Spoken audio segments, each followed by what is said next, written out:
Assalamualaikum warahmatullahi. Pada perkongsian hari ini, kita nak dengar beberapa kenyataan oleh seorang individu yang kelihatan begitu lembut suaranya dan merendah diri ketika melayan pertanyaan saudara Avi Yemeni, seorang pemberita media bebas daripada Australia. Ini sangat penting. Avi, pemberita bebas, tak seperti pemberita daripada media-media utama yang bias dalam pelaporan mereka, khususnya berkaitan wabak dan Islam.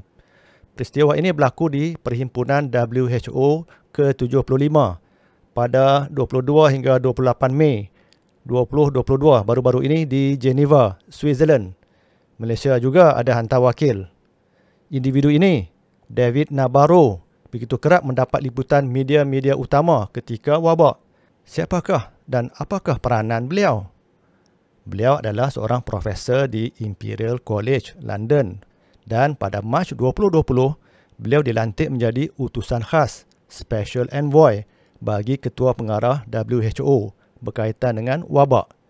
Ketua Pengarah adalah Tedros. Sebagai utusan khas, David duduk di sebelah dengan Tedros. I'll stop now because you're asking me quite aggressive questions. Well, I think and the I whole didn't ask to be interviewed. This is an interview done against my approval. Objektif kita adalah kita nak tengok apa pandangan dan pemikiran terkini beliau, iaitu Profesor David Nabarro tentang wabak yang telah menghancurkan kehidupan ramai manusia. Juga sangat penting umat Islam diganggu dan disekat. So we've always said lockdown is the last resort. Jadi kami selalu mengatakan penutupan adalah pilihan terakhir. Bunyinya macam mereka tak setuju lockdown. Tapi kita tahulah, seawal 2020 lagi, seluruh dunia lockdown. Media-media utama begitu kuat menyokong tindakan ini. Apa pula kata beliau pasal suntikan? Saya sendiri tidak pernah meminta vaksinasi paksaan. Tak pernah paksa ya.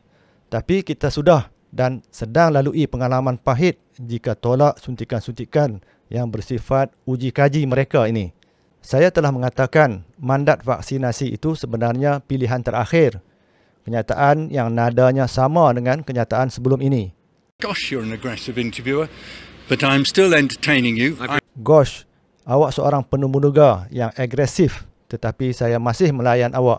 Mereka lupa, mereka yang sangat agresif terlibat buat lockdown. Paksa suntikan-suntikan.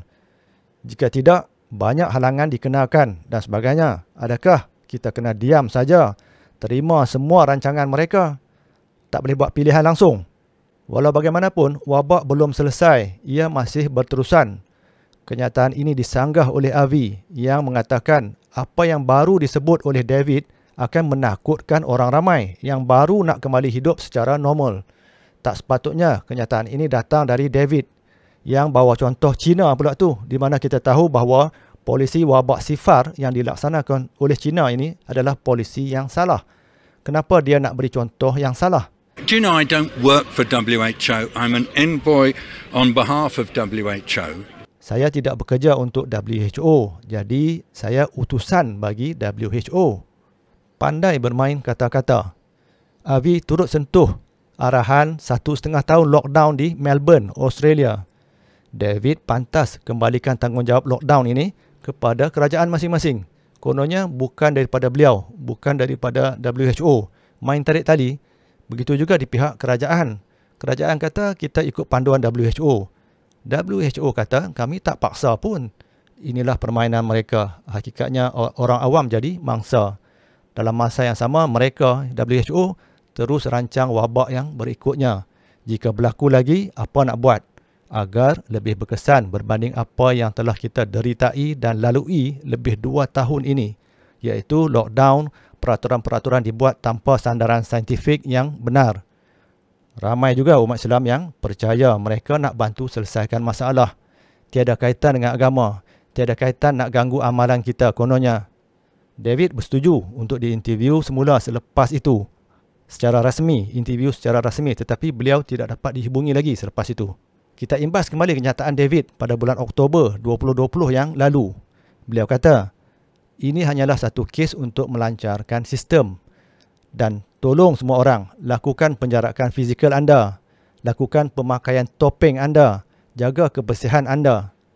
Bukankah kita telah melihat negara-negara yang begitu patuh dengan panduan-panduan yang disebutkan sebentar tadi, negara-negara tersebut telah catatkan peningkatan luar biasa tinggi kes wabak seperti mana di Korea Selatan, di Singapura dan sebagainya. Justru umat Islam perlu waspada dan tidak mudah dipengaruhi dengan agenda PBB, WHO dan sebagainya ini.